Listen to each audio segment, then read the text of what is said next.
A Place Called Perfect, Chapter 26. The Tea Factory. "Sometimes I really don't like adults," Violet whispered as they edged along Wickham Terrace. "But other times I love them. Their hugs always make me feel safe." "I've never had a hug before," Boy stated, carefully checking round the corner ahead. Never had a hug? Violet tried to imagine what that must feel like as she followed behind him in sombre silence. They passed through the emptying streets of No Man's Land onto Forgotten Road, then turned right towards the arch leading to Rag Lane. The gatekeeper had already gone and the gate was locked. "What are we going to do?" Violet asked, a little panicked.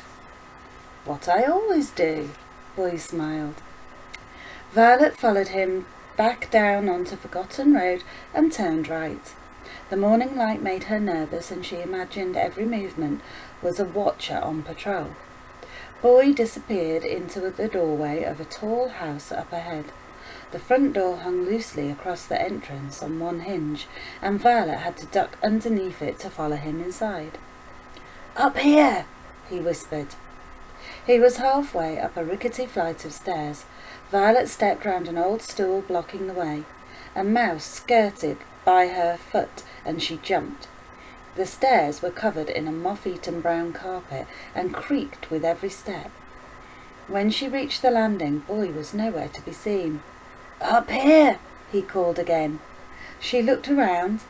The staircase turned back on itself as it led up to the floor above. Boy stood at a broken railing looking down at her. Violet continued her climb and stepped onto the next landing. It was decorated in orange wallpaper that was ripped away in parts and covered in graffiti. "Do people live here?" she asked. "Sometimes," Boy shrugged. "No one really owns anything in No Man's Land, so if somebody needs a place to stay, they come here. We share things. It's different to Perfect." "Oh." Violet tried to imagine what it would be like to share her house with strangers. Boy pushed open a brown-painted door off the landing. Violet followed him into a large bathroom behind. Everything from the wall to the toilet and basin was a pale, sickly green. Boy climbed out an open window above the bath onto the roof. "Come on," he said. "We have to hurry." Violet pulled herself up to look. The roof slanted away from her and she shuddered. "Violet, hurry!" By now Boy was perched on the apex of the next roof across. "We have to get over there. The other side of that wall is perfect." He pointed to the top of a stone wall just peeking out behind another rooftop a little way away. She felt dizzy. "Violet! I'm coming!" she snapped. She took a deep breath and climbed out onto the slates. Slowly she edged her way to the bottom of the roof. She didn't dare look down as she jumped across the gap between the houses and scrambled up to the apex of the next roof where Boy was waiting. She was panting and held onto the edge for her life. "See, you're fine," he smiled, moving swiftly on across the remaining rooftops. She followed unsteadily until finally they reached their destination. Boy picked up a rope, tied at one end to a chimney stack of one of the houses, and threw it over the wall into Perfect. "Watch me," he said, disappearing. They were up so high, Violet wobbled as she looked over the edge to watch Boy descend.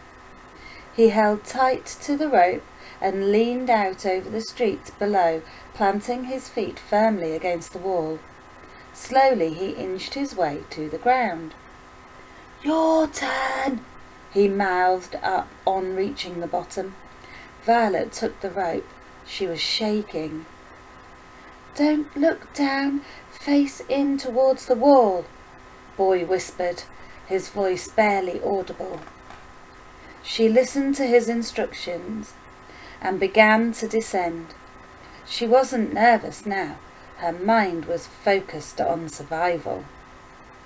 "Well done," he smiled as she found solid ground. "That was brilliant for a first time." Violet steadied herself against the wall as Boy threw the rope back up over the top. "Where are we?" she whispered. "Imperfect." "I know that, but where exactly? I've never been in this part before." "We're at the bottom of Archers Avenue. It's a blind spot in the wall.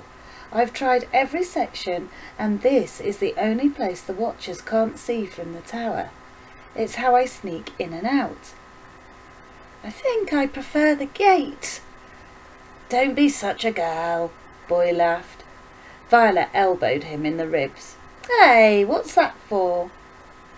"A present from all the girls," she smiled, moving off the wall. The pair reached Edward Street and stopped to check the coast was clear. With no one about, they headed onto George Road, where a big pointed finger sign read, "Archer's Tea Factory." Elegant three-story buildings lined one side of the street, and Violet was aware of curtains moving in the windows as people began to wake. "Morning, young Brown," a voice called. Violet looked over at a man in a checked dressing gown and slippers, who was picking up his freshly delivered tea box from the doorstep. "Morning," she said, trembling. "Act normal," Boy whispered. "Remember, they can see you."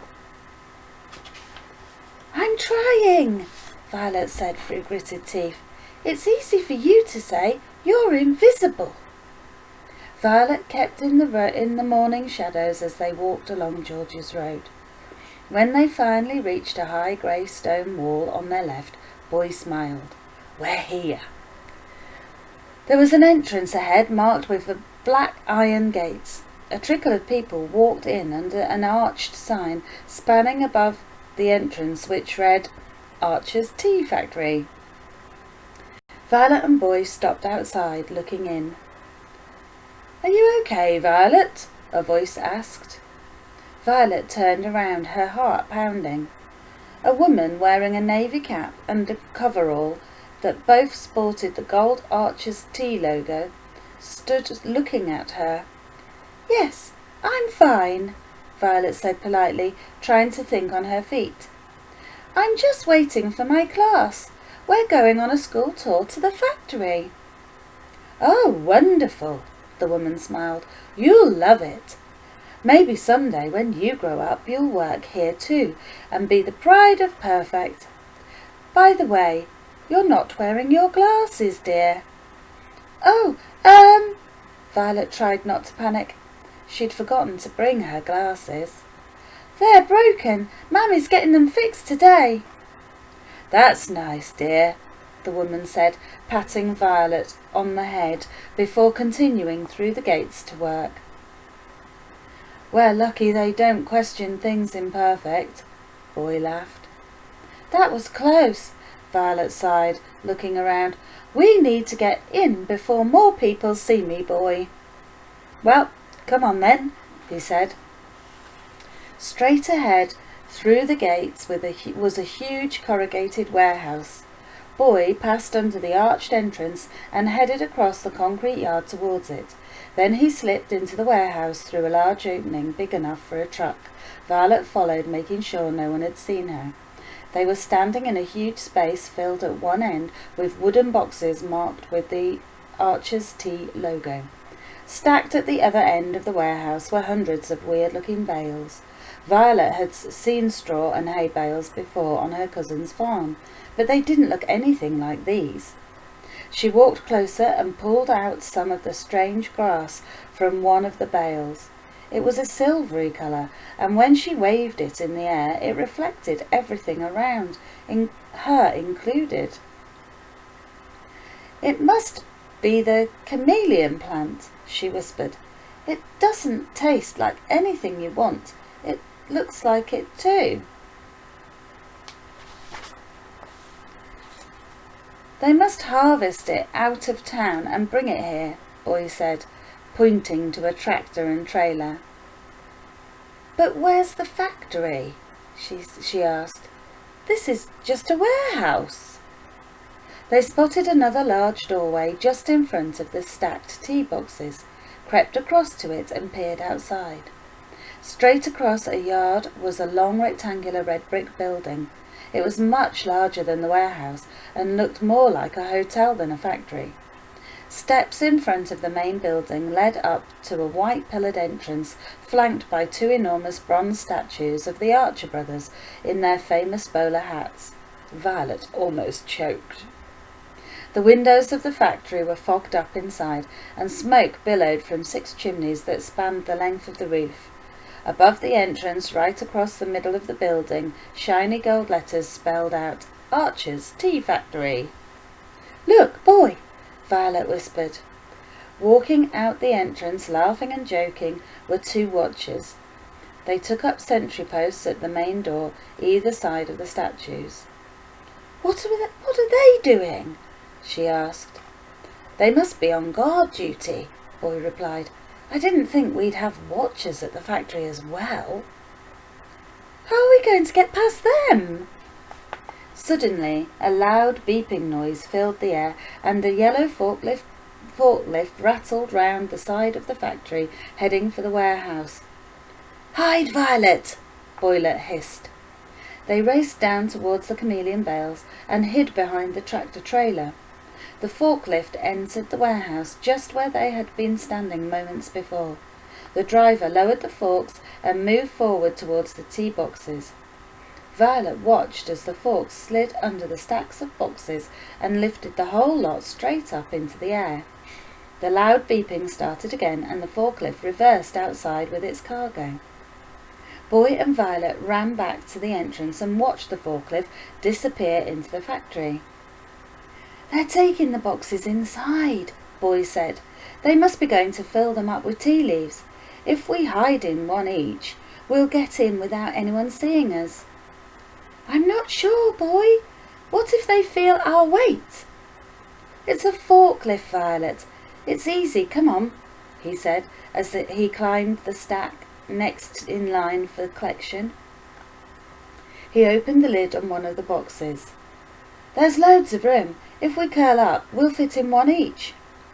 Cautiously, Violet climbed up the stack beside him and peered inside.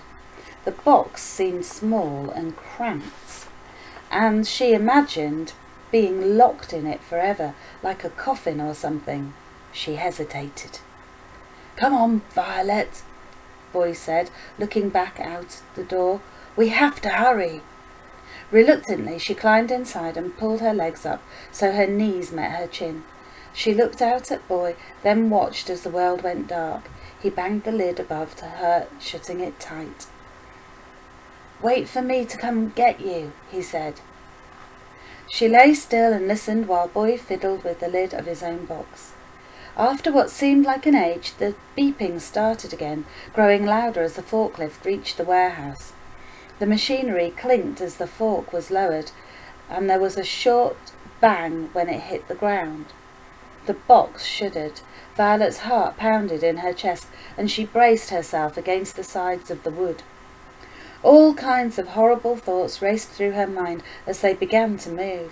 She tried not to panic, but the sides of the box seemed to cave in around her, and she suddenly felt extremely hot.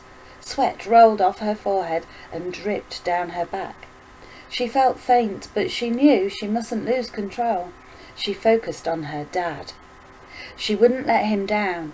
As her head spun in despair, the movement suddenly stopped and she felt herself descending. There was a short jerk as the fork hit the floor, and then silence. She waited in the darkness for Boy, but he didn't come. She was about to attempt an escape when the lid popped off above her. "Come on," her friend whispered, his head appearing above the rim of the box. "They've gone." His face looked decidedly green, and, like her, he was covered in telltale droplets of sweat. "Are you okay?" Violet asked, climbing out. "I'm fine," Boy snapped. "It's just—" "I said I was fine, Violet." "Oh, I get it. I'm not the only one afraid of small spaces, am I? She said gleefully, all of a sudden feeling much better. Boy ignored her, and Violet tried hard not to laugh as they climbed down onto the floor. They were standing in a white room beside 3 stacks of Archer's tea boxes. In front of them was a conveyor belt like the ones in airports. Tea boxes were lined up single file on the belt, which wound out of the room through a hole in the wall to their left. Yellow lines marked walkways on the concrete ground. Violet followed one of them to a white door. A sign above it read, "Factory Floor," in big red letters.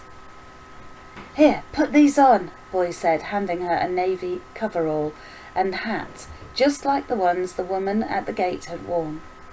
"Where did you get those?" "They're hanging on a hook over there." Boy pointed behind the boxes. "They're a bit big, but they'll help us to blend in." "That might not be a problem," Violet said, watching steam ooze in around the edges of the door.